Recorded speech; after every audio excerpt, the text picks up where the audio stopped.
ఒరే రఘు ఆగు, నువ్వు నాకు 10,000 ఇచ్చావు, తీసుకో. దేనికి? నీకు గుర్తుండదులే, కింద సంవత్సరం ఇచ్చావు, ఉంచు. నీకు 10,000 ఇచ్చిన విషయం నాకు అసలు గుర్తే లేదురా. నీకు నీ చనిపోయిన భార్య తప్ప ఏమి గుర్తుండదు, తీసుకో. సరే థ్యాంక్స్ రా. ఇదేదో నిన్న ఇచ్చుంటే ఈ పాటికి మా ఊళ్ళో ఉండేవాడు కదరా. ఆ ఐడియా నాకు తట్టలేదే. ఏదో ప్లాన్ వేసి ఉంటాడు. ఈ కొట్టి నీకు రాసేద్దామని ప్లాన్ వేస్తున్నాను. యాదవా. సరిత, సీనిగడ్ గారిని ఫోన్ చేస్తే నేను ఎల్లుండి వస్తానని చెప్పు. బాయ్.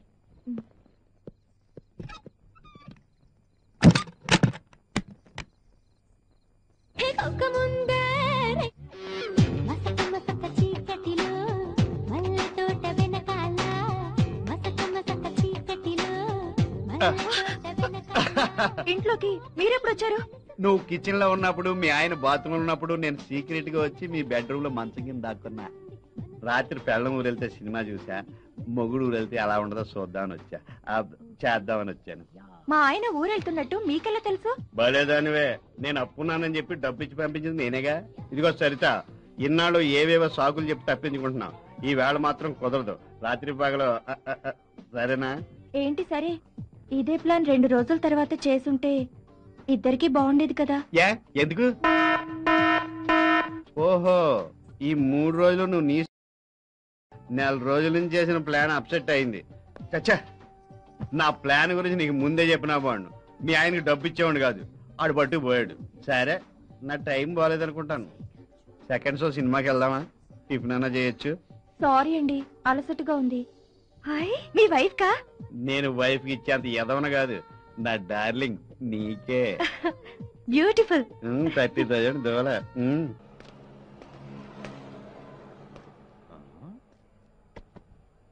చూడు బాబు, నిన్ను చాలా రోజుల నుంచి ఈ కాలనీలో చూస్తున్నాను. ఎవరు కావాలి? ఈ అడ్రస్ అడిగితే ఎవరు తెలియదు అంటున్నారండి. కనీసం మీరైనా చూసి చెప్పండి. చెప్తా. పూతరేకుల Paparayudu, flat number 80, door number 17420, SR colony, Saibaba గుడి పక్కన. సాయిబాబా గుడి పక్కన అయితే ఫ్లాట్ నంబర్ 80 రాదే.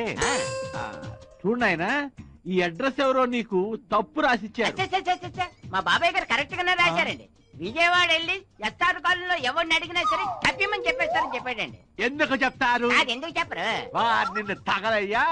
విజయవాడ అడ్రస్ తీసుకొచ్చి హైదరాబాద్ లో అడిగితే ఎలా చెప్తారయ్యా? అయితే విజయవాడ కాదా? సంపుతా, ఇది హైదరాబాదు. విజయవాడ అనుకుని హైదరాబాద్ ఎలాగొచ్చేసాను నేను. ఇది అడ్రస్. థ్యాంక్స్ అయ్య బాబు. ఈ హడావుడి పడిపోయి లెటర్ మర్చిపోయాను.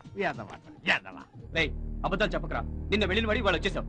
నీకు నీ భార్య మీద ఇష్టం లేకపోతే విడాకులు ఇచ్చి పంపించేసాయి. తన చావేదో తను చేస్తుంది. అది కాదురా రేయ్, ఇన్నాళ్ళు నువ్వు ఎప్పుడొచ్చినా నా రూమ్ లో ఉండమని చెప్పి నిన్ను నీ భార్యని పరోక్షంగా దూరం చేశాను. ఇక నుండి ఆ పని చేయదలుచుకోలేదు. దయచేసి ఇక నువ్వు నా రూమ్ కి రావద్దు. నేను ఇలా అంటున్నందుకు ఇప్పుడు నువ్వు బాధపడ్డా నేను చేసింది కరెక్ట్ అయిన తర్వాత నీకే తెలుస్తుంది.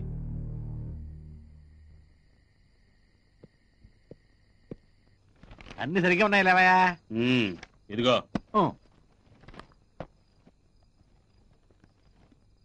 చూడు, మంచి హెల్ప్ చేశావు. వస్తా. ఇదిగో వస్తానంటే కాదు, తీసుకున్నంత తొందరగా అప్పు తిరిగి తీర్చాలా, అది గుర్తుంచుకో. పువ్వుల్లో పెట్టిస్తా. వస్తా. ఎవడండి వీడు మీ దగ్గర ఎంత అప్పు చేశాడు? వీడే కాదు, వీడి ఫ్రెండ్స్ ఇంకా 3 ఉన్నారు. వాళ్ళు కూడా నా దగ్గర చాలా చాలా అప్పు చేశారు. పేకాట, గుర్ర పందేలా? అదేం కాదు, సరితని ఓ అమ్మడి కోసం ఒక్కో నా దగ్గర లక్షలు అప్పులు చేశారయ్యా. ఏదో రోజు దాని మొగుడికి వాళ్ళ సంగతి తెలిసిద్ది, దాన్ని ఇంట్లోంచి బయటికి గెంటేస్తాడు. ఆ తర్వాత ఈ అడ్డగాడిదల చేత ఆస్తులన్నీ అమ్మిచ్చి నా బాకీ ముక్కు పిండి వడ్డీతో సహా వసూలు చేస్తా. చూస్తుండో.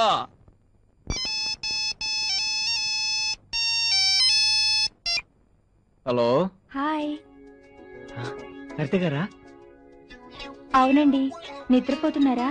అబ్బే లేదండి, ఏదో ఆలోచిస్తున్నాను. ఏమైనా పనుందా అండి? అబ్బే అలాంటిదేం లేదండి. ఇంట్లో ఒక్కదాన్నే ఉన్నాను, బోర్ కొడుతోంది. మీతో మాట్లాడాలని ఫోన్ చేశాను.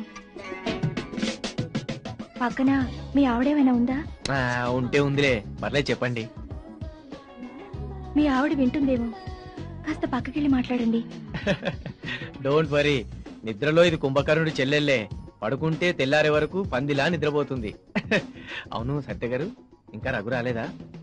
లేదండి, రేపు వస్తున్నానని ఇందాకే ఫోన్ చేశారు. సరిత గారు, మిమ్మల్ని ఒకటి అడగొచ్చా? ఏంటో చెప్పండి. నేను ఇప్పుడు మీ ఇంటికి రావచ్చా? అమ్మో వద్దండి, మీ ఆవిడికి తెలిస్తే బాగోదు. తెలిసిన ఈవిడ గారు చేసేదేం లేదులే. చెప్పండి, మీ ఇంటికి రావచ్చా?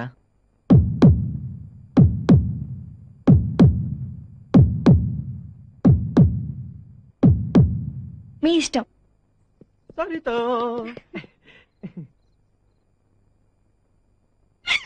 అబ్బా వదలండి, ఏ ముందు ఫ్రెష్ గా స్నానం చేసి రండి. అంతేనా? ఏదో ఒక సాగు చెప్పి ఈ రోజు కూడా డిసప్పాయింట్ చేస్తావా?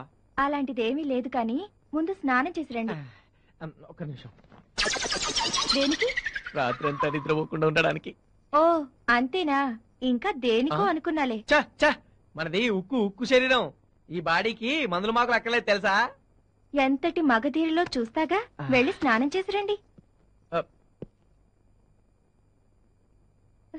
ఛీ! మా ఆయనేమో చూస్తాను, వెళ్ళి స్టోర్ రూమ్ లో దాక్కోండి.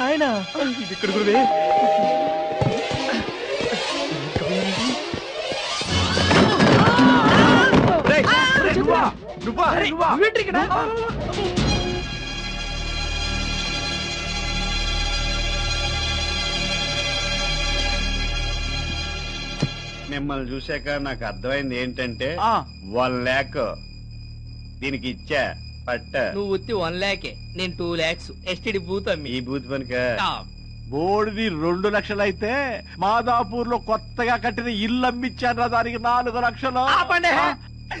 నేను నిన్నే 5 లక్షలు 10 రూపాయలు వడ్డీకి తెచ్చిచ్చాను రా. అమ్మని అంటే మన నలుగురిని వెర్రి దద్దమ్మలు చేసిందనమాట. దీని అంతు చూడాలి. బండారం బయట పెట్టి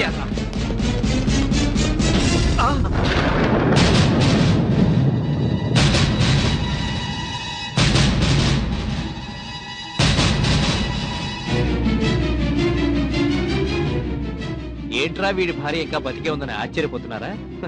తను హాస్పిటల్లో ఉన్నప్పుడు మీరెంతో ఉదారంగా ఇచ్చిన డబ్బుతో చనిపోకుండా ఏదో బతికున్న శవంలా పడుందిరా. మీకు బుద్ధి చెప్పాలనే ఉద్దేశంతో బతికున్న నా భార్యను చనిపోయినట్టు అబద్ధం చెప్పి మీతో పాటు ఈ కాలనీ వాళ్ళందరినీ కూడా నమ్మించానురా. ఇన్నాళ్ళు మీరు అనుకున్నట్టు సరిత నా భార్య కాదు, డబ్బు కోసం ఒళ్ళమ్ముకునే ఆడది. పచ్చిగా చెప్పాలంటే ఒక వేశ్య. She a prostitute. టైం ఎంత అయిందండి? 10:30. మీరు ఎక్కడికి వెళ్ళాలి? హైదరాబాద్. హైదరాబాద్ బస్సు రావడానికి ఇంకా గంట పడుతుంది. రండి, అలా పార్కులో కూర్చుందాం. అక్కర్లేదు, నువ్వు వెళ్ళు. 500 ఇవ్వండి చాలు. రండి. సారీ, నాకు పెళ్ళైంది. పోనీ 300 ఇవ్వండి. నేను అలాంటి వాడిని కాదు, వెళ్ళు. మీకు తోచింది ఇద్దరు గాని రండి. ఏయ్, చెప్పేది నీకు కదా, పిచ్చి పిచ్చుకుందా? వెళ్ళు.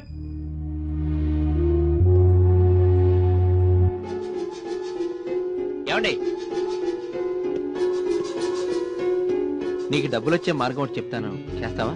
ఏంటది చెప్పండి. నాతో పాటు హైదరాబాద్ వచ్చి కొన్నాళ్ళు నాకు భారీగా నటిస్తావా? నేను సరితను 2 పెళ్లి చేసుకొచ్చినట్టు మీతో పాటు ఈ కాలనీ వాళ్ళందరినీ నమ్మించాను. తను మీతో చనువుగా అంటూ మిమ్మల్ని ఊరించి డబ్బులు లాగమని కూడా నేనే చెప్పాను. ఫ్రెండ్ భార్యను కోరుకోకూడదన్న సంస్కారం మీలో ఏ ఒక్కడికైనా ఉందారా? సరిత ఒళ్ళమ్ముకునే ఆడదైనా తనకు మీకంటే ఎంతో నీతి నియమాలున్నాయా? మీ అందరి దగ్గర వసూలు చేసిన డబ్బు అంతా తిరిగి మీకే ఇచ్చేస్తానని, కానీ నేనే వద్దని చెప్పి సరితనే తీసుకెళ్ళమన్నాను. మీ మూలంగా నేను నా భార్య ఎంతో నష్టపోయాం. కనీసం సరితైనా ఆ డబ్బుతో హ్యాపీగా బతికేస్తుంది. మీరు నాకు చేసిన ద్రోహానికి నేను మీకు విధించిన శిక్ష ఇదే. వెళ్ళండి. రే రఘు, ఎవడో చెప్పిన మాటలు విని మమ్మల్ని అపార్థం చేసుకుంటున్నావురా? నిజంగా నీ భార్య హాస్పిటల్లో ఉన్నప్పుడు మా నలుగురి దగ్గర డబ్బులు లేవురా.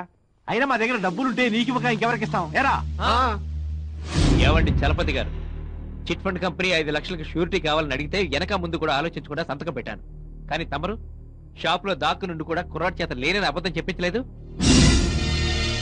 ఆ రోజు నీ దగ్గర 48,000 ఉన్నా 400 కూడా లేవని అబద్ధం చెప్పి నా ముందే మీ ఫ్రెండ్ని వడ్డీ డబ్బులు అడిగినట్టు ఎదవ నాటకాలు ఆడలేదు. ఆ రోజు నేను నీ దగ్గరకు వస్తున్నట్టు ఈ నాగరాజు గారు ఫోన్ చేసి చెప్తే నాకు ఎక్కడ డబ్బులు ఇవ్వాల్సి వస్తుందేమోనని బయట తాళం వేసి నీ గర్ల్ ఫ్రెండ్ తో ఎంజాయ్ చేయలేదు. అదే రోజు మస్తాన్ వల్లి నీకు ఇవ్వాల్సిన 50,000 తిరిగిస్తే మీ ఆవిడికిచ్చి బీరువాలో దాచమని చెప్పలేదు. చేసిందే వెధవ పని, మళ్ళీ లేదని ఎందుకు బుకాయిస్తారు? నేనేం ద్రోహం చేశానని మీరు ఆ రోజు నాకు హెల్ప్ చేయలేదు. నాకు ఈ రోజుకి అర్థం కావట్లేదు. కనీసం మీరు నాకు ఇవ్వాల్సిన డబ్బనే తిరిగి ఇచ్చేస్తుంటే ఈ రోజు నా భార్య ఇంత దీనావస్థలో ఉండేది కాదు. ఒక ఆడదాని పొందు కోసం మీరంతా అప్పులు చేసి ఆస్తులు పోగొట్టుకున్నారు. ఫ్రెండ్షిప్ కి వాల్యూ తెలియని మీ మధ్య నేను ఇక ఉండదలుచుకోలేదు.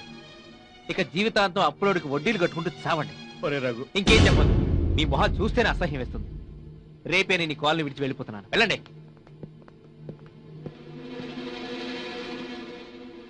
ఈ రహస్యం ఇక్కడే సమాధి అయిపోవాలి. Prestige issue. ఈ విషయం మన పిల్లలకు తెలిసిందనుకో మన జీవితాల్లో శాంతి లేకుండా పోతుంది. బొంగు తెలుస్తుంది. ఆ. వాళ్ళకి టీవీ సీరియల్ ఉన్నాక టైం లేదు. అబ్బో అలా అనకరా. మొన్న మా ఇంట్లో టీవీ ఈ సరిత కోసం అమ్మేశాను రా. నాకు మాత్రం ఆ భయం లేదే. నా పెళ్ళ నా ముందు కుక్కిన పేర్లా పడి ఉంటుంది. పడుంటాంగా ఇంట్లో కూర్చొని టీవీ సీరియల్స్ చూస్తున్నాం. ఇప్పుడు మీకు చూపెడతాగా.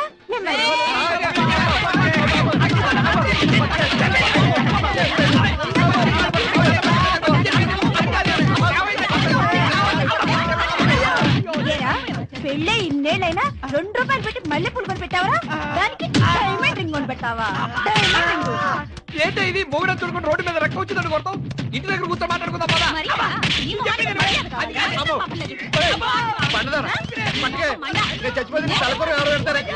ఏరా, నేను కుక్కిన పెళ్ళా? ఇప్పుడు లేదే, నేనే నీ దగ్గర కుక్కలా పడి ఉంటాను అన్నారు.